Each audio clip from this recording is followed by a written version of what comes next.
Hello, everyone's Forest Focus as we enter the final days of the transfer window and what's a crucial time of the season for Nottingham Forest and their dream of European football. So, joining me to discuss matters on and off the pitch ahead of Saturday's game against Brighton is the Athletics Forest reporter Paul Taylor. Tails, good to have you back on the show. How are you, mate? I'm good, thanks. How are you? Well, you know how I am because we just had a long conversation before we started recording about a series of minor calamities in my life, which are probably funny, but not for the air. But yes, I'm very well, thank you. I'm very well. Looking forward to talking about Forest and bits on and off the field, as I say. We should start with Bournemouth. I feel like we've almost laid it to rest, but I have to ask you about it because you were there, you witnessed it. Lewis on Saturday, Lewis McGugan was saying he saw the defeat coming, not the scale of it, obviously, but Wolves had created a lot of chances against us. Southampton had second half. Obviously, Liverpool did because they're Liverpool. So did you see it coming? Obviously not to that degree, but did you feel a defeat was brewing? Well, I don't want to sound defeatist by saying yes, because I don't think there's any reason to be defeatist with Forest at the minute. You kind of always felt there was a defeat coming on the horizon at some point, just because the unbeaten run had gone on for so long, and they don't tend to last forever. Bournemouth, I would say, it's important to say, are a very, as Nuno would say, they're a very, very good team with very good players. And that kind of showed pretty emphatically last weekend. There's other caveats to add to it as well, in that whilst it was a thumping 5-0 win, Forest were very poor. It was a deserved result. There's also a few nuances to it as well, in that Bournemouth was so ruthless. Their XG in the game was something like 1.8. So they overachieved in terms on the scoring front. They overachieved by 3.2 goals, which is a lot. So maybe things, whilst they seem bad on the face of things, well, they were bad. Maybe they weren't as bad as perhaps it initially feels. I don't think one result. I don't know what the opposite of one swallow not making a summer is, but whatever the opposite of that is, this is it. It was a bad result, a bad performance, a bad day at the office, and something you wanted to forget as you made that long journey home back up north. But I don't think it's any reason to get into any sense of crisis or any real level of concern over. Yeah, I mean, we've discussed it a lot. One notion we haven't discussed is whether teams have worked us out. I've seen that in the live chat and the YouTube comments a couple of times. I don't think so, because as you say, like Ola Aina passing the ball to Elliot Anderson and him almost getting injured because a 10-yard pass was so bad isn't, to me, teams working us out. It's us being very, very sloppy on the day. Do you take any stock in that notion that teams have worked out how to break down Nuno ball?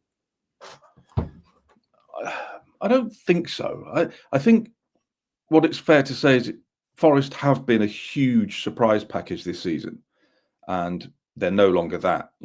People might have been caught out by how transformed Forest were in terms of how effective their approach has become, in terms of being incredibly defensively organised, incredibly disciplined at the back, giving away very few chances generally, and then being supremely ruthless themselves on the counter attack. It's a formula that's worked really well for them, and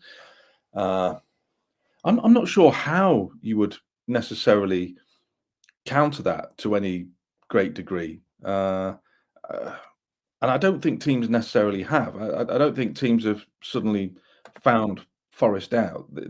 I know they lost 5-0, and I know Southampton in the previous game created a lot of chances. Nuno himself talked about how they conceded 7 goals in a game and a half of football, which is true. But I don't see any. I'd put it another way. I don't think there's any reason for Forest to need to drastically change their approach. They don't need to fix something that predominantly isn't yet broken. I love the way it's been working for them this season. It's been a joy to watch, and frankly, I don't think they're at the point where they need to suddenly evolve into a completely different side just yet. They just need to get back to doing what was working so well for them previously. Well done for carrying on like an absolute pro there. Well, I don't know what happened to my camera. It just, I think it overheated or what, but you were completely unfazed while I was panicking and clicking buttons. So thank you for that. on the style of play in general this season, I mean, it started to catch a few strays from people after the Liverpool game saying, oh, it's boring and stuff. I love it. We saw elements of it with Steve Cooper. counter-attacking football is probably how we stayed up. But obviously, it's elevated and refined and taken to another level this season. Yeah. You enjoy watching it then? Yeah, I think it's exciting.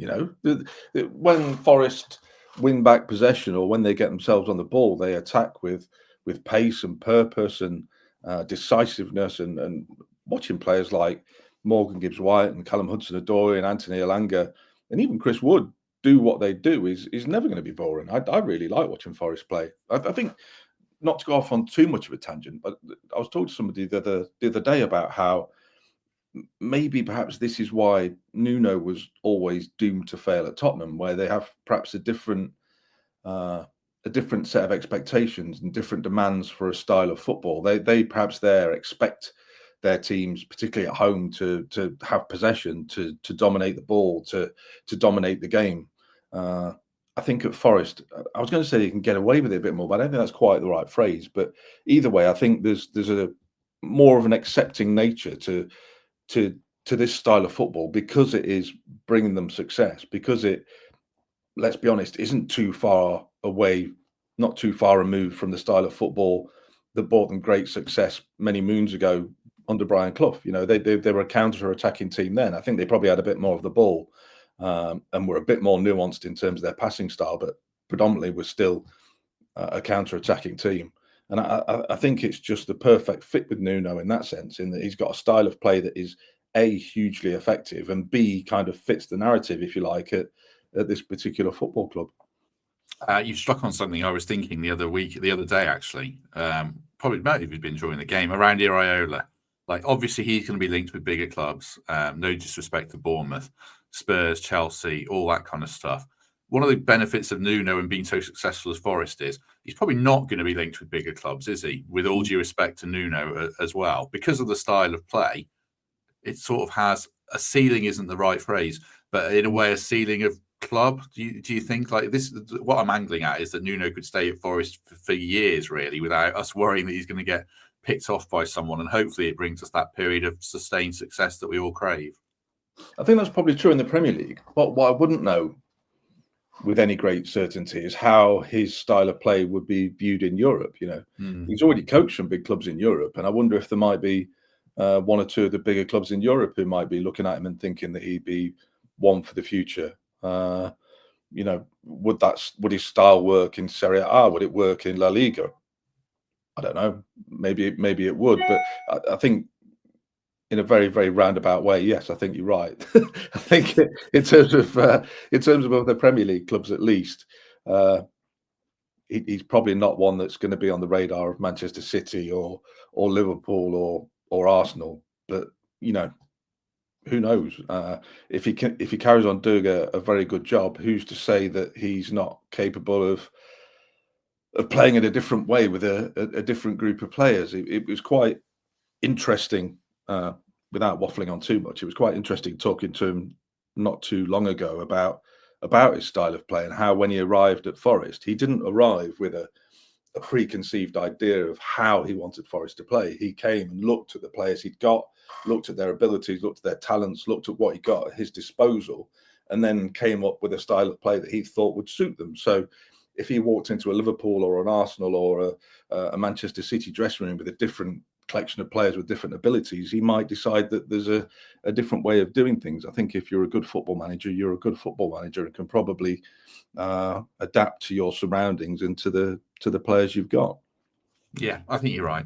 People who listening or watching this back, that's not me trying to sell the manager or anything like that. We've been accused of that with like Murillo and Gibbs-White. We're not trying to do that. I'm just making the point that he's doing a fantastic job. You are? I think you are. I think you're trying to tout him for another job somewhere. Don't start that. I get enough flack from certain people. But I hear what you're saying, and that's a good point as well about La Liga and Serie A. I'm sure there's some clubs out there where he would fit in perfectly, but obviously he's doing such a fantastic job here. So staying on Nuno and the kind of internal dynamics of Bournemouth and how it's will be viewed by Forest. Our fans seem to be in the camp of no need to panic, just a blip. Others are like, oh, we've got to sign 5 players. So-and-so is not good enough. Internally, how do you think Nuno will play out this week with the group? We've discussed this a little bit. He seems very chilled out. I guess he's not going to be tearing strips off walls with them, and it's going to be pretty, not whatever the word is, reserved, relaxed. Do you think going into Brighton? Yeah, I think he will be. It was about as angry and disappointed as we've seen him in his press conference at Bournemouth. I mean, he wasn't aggressive or overtly angry in a sense. It was just by Nuno's standards, you could tell he wasn't Ange Postecoglou then. He wore his disappointment. I think the first question he got asked by another journalist was something like, "You must be disappointed after that," and he just went, "Yes." It was a fair answer to a very straight question, but yeah, it was interesting watching his demeanour. You could tell he was upset, but I don't think he's going to be tearing up the plan and wanting to start again. I think the attitude amongst the hierarchy, or certainly the recruitment side of things at Forest, was that if it's not broke, don't try and fix it, or perhaps more accurately, if you've already fixed it, as they probably did last summer, then don't try and do any more. Forest recruitment in the last few windows has been outstanding. They've signed some very good players. When you look at the likes of Murillo, Milenkovic, they've signed really, really good players. Anderson, all players that have almost immediately taken a step on and become very well respected, very high level Premier League players. And I don't think there is going to be a very easy way in a January window of signing players who are going to improve what Forest have already got. I think the reality is that they can probably sign a striker because there's a bit of a shortage there when you get beyond Wood and Awoniyi.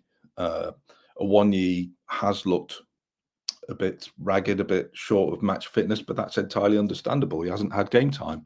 I think he's played 240 or 250 minutes of football, but you can still very much see the need there of why they want a third striker, because if anything happened to Chris Wood, who scored more than half of their goals, then you kind of wonder what's going to happen. They could do with somebody like Johan Wissa, who is obviously one of their primary targets. They've had one bid for him turned down. Can a deal be done before the window closes? I'm not sure, because you've got to persuade Brentford that they want to sell. Although it is quite amusing to have the shoe on the other foot here, and people, Brentford fans, getting into my feed saying, "How dare you make such a low offer for a player?" It's scandalous, forgetting the fact that they bid something like £30 million for a player who went for close to 50 eventually in Brennan Johnson when he went to Tottenham. So, bit of hypocrisy there, but I'm going off wildly on a tangent there. In short, I think they'll only try and sign a striker, and I don't think Nuno's stance will have changed from that at all. If they were to lose against Brighton in emphatic fashion, would that change the mood of people above him? Who knows? But I think at the minute the mood is still very calm, very considered, and very much perhaps with half an eye on PSR as well, thinking that they maybe should only put their eggs in the basket of trying to sign a striker and use any PSR leeway they've got left to try and get a deal done for a good player who will improve them there. We shall expand on recruitment shortly, and obviously you've been on this podcast enough to know that we go off on tangents all the time, so no harm done there. Just before we talk about recruitment a little more, just a reminder, it's the 12:30 game on Saturday. The NAV is open from 9 a.m. to get your breakfast, enjoy all the build-up, do the quiz with Fothers, which is proving wildly popular, and then you can get straight back to the pub afterwards. Or if you don't have tickets, you can watch it at the game because it's on TNT, and there is the presentation. That's wrong. There's the gig afterwards. I think it's because of the slide. There's the gig afterwards with the Fun Boy too, so do check that out, and it's free entry, obviously. Right. What were we saying? Oh yeah, picking up on recruitment a little bit on PSR. I mean, I sort of thought I knew where we were at with it roughly. I don't know. Is it a bit of a moving picture in the sense that we're going to finish much higher up the league than we did, and that brings quite a lot more prize money in? I guess the club could budget around that and push the boat out a little bit more. And any feeling that they're gonna do that, or are they still working on the mindset that they had back in the summer for the reasons that you say around sensible recruitment and if it's not broken, don't fix it. Yeah. The tough thing with PSR and trying to predict how much leeway they've got is that we don't know all the numbers involved. I don't know what they budgeted for. I don't know if they budgeted for a 16th place finish or a 10th or an 8th. Who knows? So I don't know how much room or how much leeway they might have on that front. You suspect it probably is going to be more, but realistically, if you're talking about £40 million of prize money rather than 10 or 12, you are looking at a whistler, aren't you? You're looking at a good striker, and perhaps not much more beyond that. I definitely don't think, and here's me preparing to have egg on my face in a few days' time.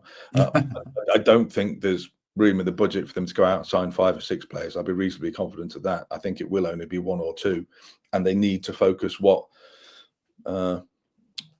money they have available to get that striker. Because I mean, you might disagree with me, fans might disagree with me. I can't see another area of the pitch where you think, wow, that definitely needs strengthening. There might be, people might not rate a certain player in a certain position. There might be a fan of Nico Williams or Ryan Yates or whoever, but when I look at the team, I can't genuinely see an area aside from that lack of depth up front where you think they need to add. Yeah, we had a good discussion about it on Monday with Kelvin and who else was on? Pete Blackburn and Temps, and we discussed the number 6. We don't have a number 6. We don't play with one, but that kind of area of the pitch is like, ideally you'd want to upgrade that, but probably you do it in the summer, because the top priority, I think, as you say, is a backup striker, because we've got to 3rd place in the league with Yates and Dominguez doing the job. So I don't see why they can't continue to do the job, even if it's not, it's not perfect. I was referencing Kamara at Villa as like the kind of player you'd want ideally, but it's not an ideal world, is it? Because of PSR and things like that. So yeah, I think striker's the one, definitely. Sangare and Danilo to come back as well. They've both been missing since August. So without being too cliche, they'll feel like new signings when they're, when they win their place back or when they get a bit of an opportunity. They'll feel like new additions in a really cliched way. Particularly, you talk about the 2 players who Nuno regarded as being his first choice midfielders this season. He lost both his key men in midfield before the season had properly begun. So that to add further perspective as to how well they've done, that's a pretty big thing to be able to say, isn't it? I mean, they've had really good fortunes with injuries. That's another tangent again, but they've been the only 2 that have been missing for a really long period of time. So that's a major positive to cling on to. Forest have had some good luck with injuries this season for once. Do you think that Exeter game is going to be a bit indicative with those 2? Because I saw people have been saying, some people in my Twitter time, like, where's Danilo gone?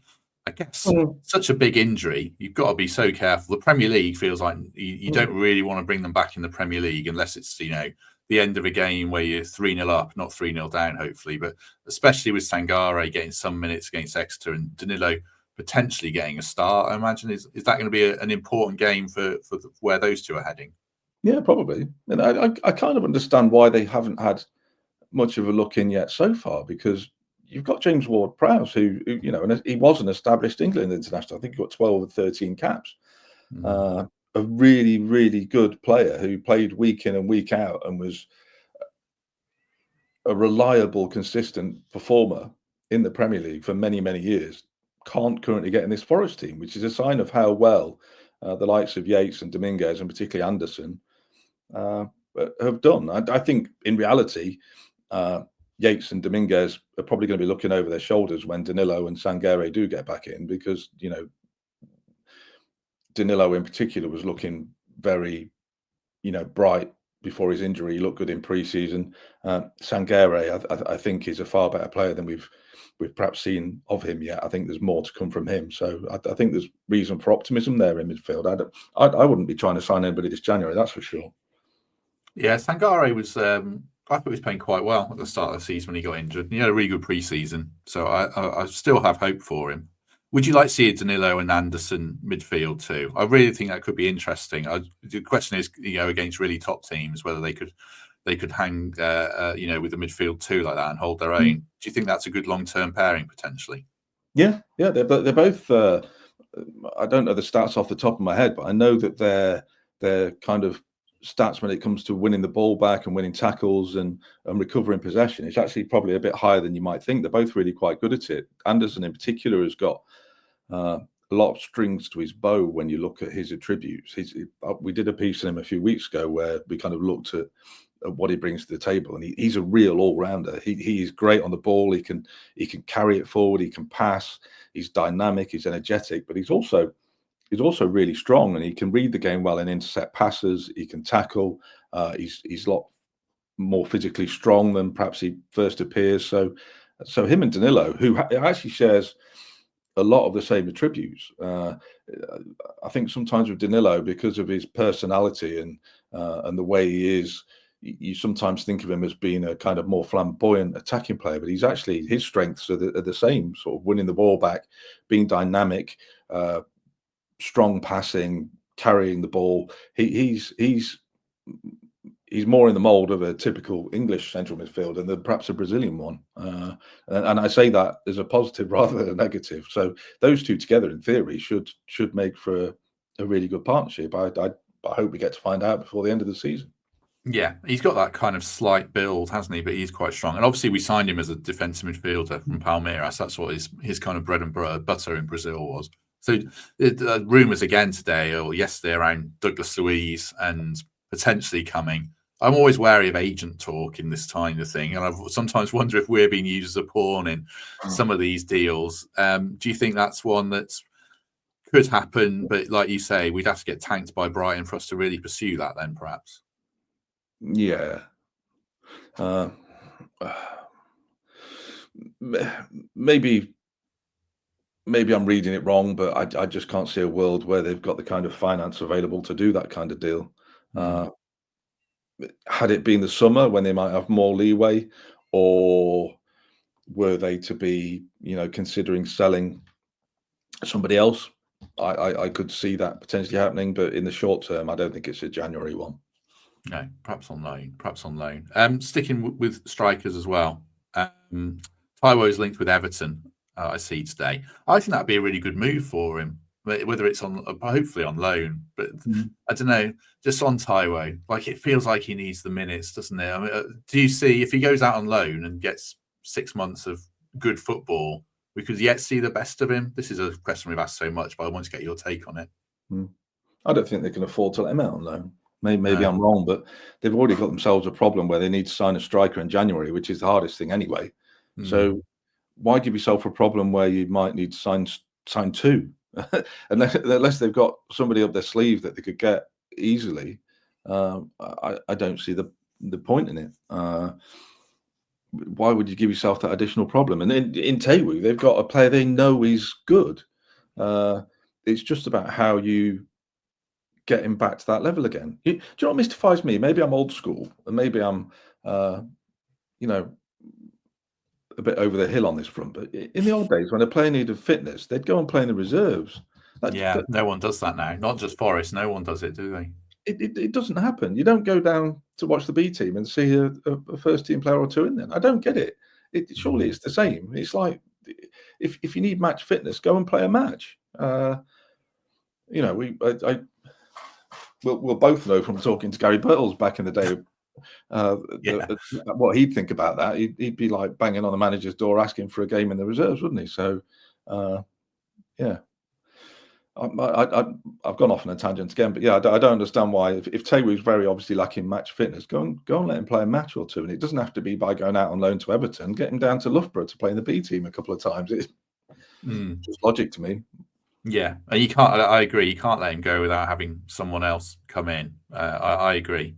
Visser feels like the one for me. Who I'd love Cunha. Don't get me wrong. It just feels. Again, I could get egg on my face. It feels so ambitious that I feel like he would go to an Arsenal or somewhere like that. And again, agents, manipulating things and things like that. But just on Visser, I mean, how highly do you rate him, and how much would you like him to come in if the deal could be done, which I agree is difficult? The one thing that makes you wary at the start is I think he turns 29 pretty early next season, so you wouldn't want to be investing a load of money in a player that's going to be going down in value rather than up. But there's the significant caveat that we said the same thing about Chris Wood. I think people scoffed. I scoffed when they spent £15 million to sign him 18 months ago or whenever it was, it felt like a lot of money for a player who was in the twilight of his career. But as it turns out, it was actually a really astute investment. And I think in the fullness of time, you would probably see the same value in signing Wissa. I wouldn't want to spend much more than what they've already offered. If they could be persuaded to do business for 25, or just pulling numbers out of the air, if they can raise the offer a little bit and get a deal done, I think that would be great, because he ticks the boxes of being that backup for all competition. Because I think he might want to start games and might be good enough to start games, but he'd be competition and cover for Wood and Awoniyi, and he can play on the left side as well in the three. So that would be a valuable asset as well. We saw Callum Hudson-Odoi being missing with injury at Bournemouth, and I'm not picking him out for criticism at all, because he was far from the only player that was poor. But Jota came into the team and didn't have his best day. I thought he was one of about 9 players who didn't have his best day, to be fair. So I'm not picking him out. It was 10 for me, but I give Elanga a pass. I thought he was all right. I thought Nico was okay as well, Nico Williams. But other than that, not very many of them came out having played at the level we know they're capable of. But yeah, I think Wissa makes a lot of sense for a lot of reasons.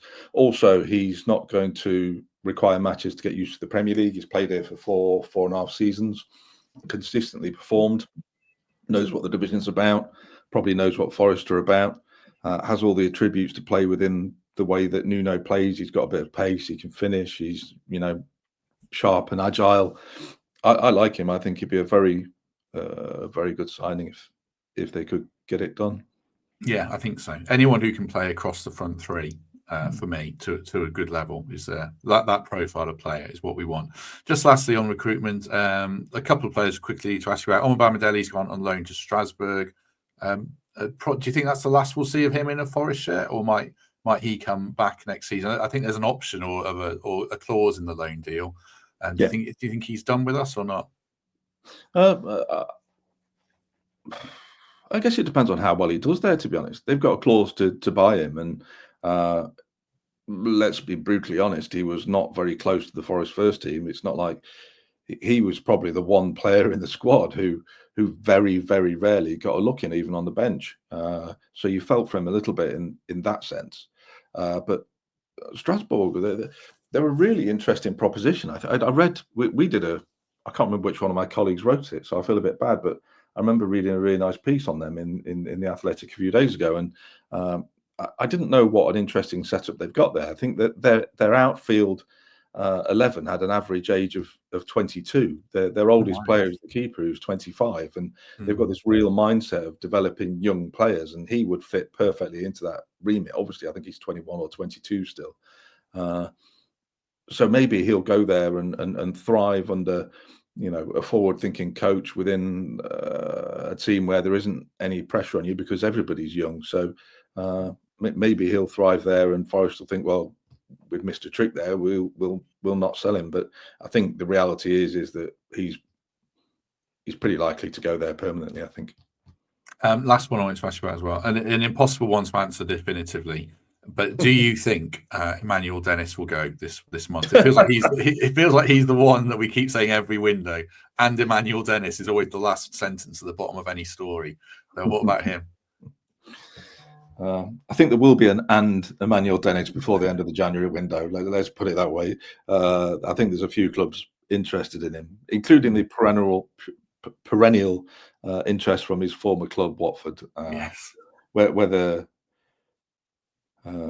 anybody else comes in for him as well, just to mix things up a bit, we'll see. But it makes sense for everybody, doesn't it? I mean, he's at a stage of his career where he wants to be playing. He doesn't want to be nowhere near the Forest first team picture. I'm sure he's very well paid and not struggling to pay the gas bill, but you don't want to be going to the cinema every Saturday, do you? You want something to do.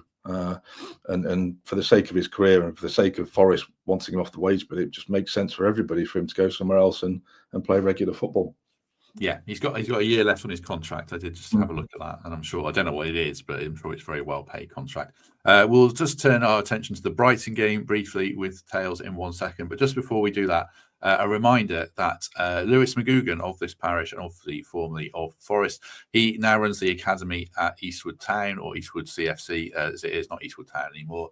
If you're in year 11, or your son, your daughter, a relative, a mate, anything like that, if you're in year 11 and you want to stay in full-time football, combine it with education, then you can enroll in their trials for BTEC level 3 in sports and coaching, and play football and be coached by Lewis McGugan and his staff. So if you are interested in the trials for the 25-26 academic year, they are on Tuesday the 18th of February and Friday the 21st of February. Both of those are from 12 p.m. till 3 p.m. and you can register your interest by emailing lewis.mcgugan@eastwoodcfc.co.uk, and I'll put Lewis's email in the description as well, just in case you missed that. So do check that out. Right. Just on Brighton tails quickly, I think you touched on it a bit there in terms of team selection. I feel like it's going to be pretty similar, and tactics going to be pretty similar. I suppose the one question is maybe you go 3-4-3 because it does work and in a different way. Just kind of early thoughts on how we might go about it. Brighton as opponents are quite interesting as well. How are you feeling about the game? I think a big thing will be whether Hudson-Odoi is fit again. I think having him back would be a huge bonus. Nuno kind of hinted that it wasn't definite that he'd be back for this game, but they were hopeful that he would be. So let's hope that he has made progress from his groin problem. It looked pretty painful when he went off. So I think he's probably still a partial doubt, but he's just such an important. Having that attacking three of Hudson-Odoi, Elanga, and Gibbs-White is just one of the key things that has made Forest so very Forest this season. They've been brilliant as a trio, and I think they miss them when they've gone. I mean, Jota and Sosa, I still really like them. I think they've got a lot of potential and will be good players in the future, but both of them were signed with the idea and the notion that they might take a season to settle into Premier League football. And I think you need to keep that in mind sometimes, because whilst he wasn't great at Bournemouth, and again, he wasn't the only one, I think sometimes you can expect too much of a player when they're in a new country and new surroundings in a new team with new demands on them, and expect them to flourish consistently in every game. Some of them will. I mean, look at Milenkovic. He's a bit older, of course, but he's settled in and hit the ground running. But I think when you talk about younger players, it's a bit harder for them to bed in, and perhaps need to still be a little patient with them whilst the perspectives have changed so much at Forest as they find themselves looking for a Champions League place rather than avoiding a third season of battling against relegation. Do you prefer the 3-4-3 or the 4-2-3-1? Just having what you've seen overall. Not to answer the question awkwardly, I like the 4-2-3-1. I think it works really well, but I also think it's very effective when what Nuno does far better than other Forest managers have done is use his substitutions to make it three at the back later on in games and see out matches where they've been winning. I think that's a big part of perhaps we're finding out what it's like when Forest don't score the first goal, because they've done it so often this season. They score the first goal, get control of the game, and then just see it out. And I think that's been a big part of their formula as well. So maybe the first goal for Forest is bigger than we ever thought. If they score the first goal, you're always confident they're going to win. When they're chasing games, they don't look quite so effective. But yeah, I like the three at the back when they're trying to see games out. I like the three at the back when Morato comes on and just he's the only man in the Premier League that can make Milenkovic look small. It's ridiculous. He's an absolute unit. And if you were an opposition striker and you've got Murillo, Milenkovic, and Morato to get past, you're not going to be feeling that confident, I wouldn't have thought. It must be a really imposing prospect. Last question before we let you go. We've been discussing this one with everyone, really getting their thoughts on it. We've played one of these games now. We were discussing how many points you would aim for from these matches. I'll just read them out. Oh, wow. People know what they are, really. But it's Fulham away. Obviously, Brighton at home, Fulham away, Newcastle away, Arsenal at home, City at home. And at the top of that, when we were discussing it, was Bournemouth away. And we know how that one went. I think the consensus people that we've asked was about 8 points from those 6 games, and hopefully progress in the FA Cup, obviously. How are you feeling now? Obviously, one of them's gone and we got 0. So from the 5 games, what would you kind of hope for from those? It's interesting, isn't it? Because in 4 games, in the space of 4 games, they've got the 4 teams, or 4 of the teams now, because Bournemouth's another one, but 4 of the 4 teams that have previously beaten them, Fulham, Newcastle, Arsenal, and Man City. So that in itself feels like it might be a kind of curious barometer to see how much Forest have learned from those previous defeats, and if they can sort of gain a little revenge, if you like. Brighton are a very good team. They're as a club, they're the model that the Forest hierarchy have a lot of admiration for. They like their recruitment model and the way that they sign good young players, get them established in the Premier League, and then sell them for a heck of a lot of money. I think that's the reality of the way that clubs like Forest and Brighton can thrive and maybe even compete with a sort of top 8. You need to generate the extra income in the transfer market that other clubs get from elsewhere. If you're going to challenge the big 6, then that's the way to do it. So it'll be an interesting game at the weekend, just purely because Forest are a little way behind Brighton in that kind of ethos, despite the relative league positions. But I like Brighton the way they run, and I think it'll be a very difficult game. So I think Forest will win at the weekend, but then beyond that, Fulham away, Newcastle away. Fulham could be anything. Newcastle could be anything. They're so unpredictable. I could see winning. I could see Forest winning any or all of the next 3 Premier League games. Arsenal is more tricky, but who knows? Manchester City seem to be resurgent, which is worrying because for numerous reasons, including them closing the gap on Forest. So I think 8 to 9 points, 8 to 9 points from that group of games would be a reasonable return. That'd be a great return. I think 4 points in the next 2 feels important. Like probably beat Brighton. Yeah, I feel like they're quite a good matchup for us. We'll get to that more in tomorrow's preview and the opposition preview. But from speaking to an opposition fan, they struggle against teams that are good at sitting in and counter-attacking. So I hope that's a good matchup for us. Looking at the Fulham and Newcastle games, they're 2 games where they're perfectly set up for Forest to play on the counter-attack, particularly the Newcastle one. I know Newcastle kind of did them at their own game when they came to the City Ground. They out counter-attacked Forest, didn't they? But I think at St James's there'll be more pressure on them to play in a certain way. So hopefully that'll play into Forest's hands, and they just need to get back to doing what they're good at. I don't think they need to change anything. They just need to have confidence that their approach that has got them this far can continue to carry them to good things by the end of the season. Yeah, I think so. I think they just need to. Lewis said refresh as well. I would say the way they play is so mentally draining. I think that I hope they don't dwell on Bournemouth and they kind of use it to flush out all any negativity from it and get back at it at Brighton. And like I say, I feel like that's a good matchup for us, certainly. I hope he doesn't make too many changes, and I don't think he will. I think he can he as well, but yeah. No, but I mean, my point is, if it's almost like a case of saying, "Go and prove you're better than you showed at Bournemouth," because I know you are. That would be my message to them, because they've been brilliant this season. They've massively overachieved. They've been outstanding, and I hope that's not forgotten on the back of those poor performances for 45 minutes against Southampton and for 90 painful minutes against Bournemouth. Yeah, I think so.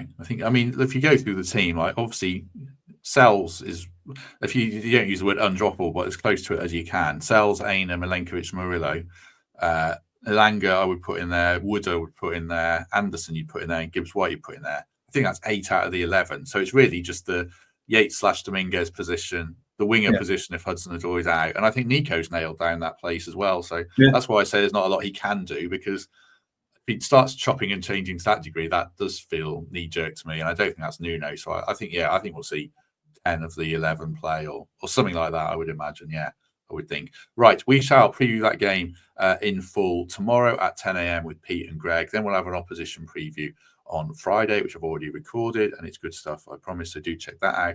And then on Saturday we'll do a post-match show, and I'm aiming to about 5 o'clock so people can follow, but not view, obviously, because the games aren't streamed, but follow the 3 o'clock kickoffs and see where we are in the league table after that.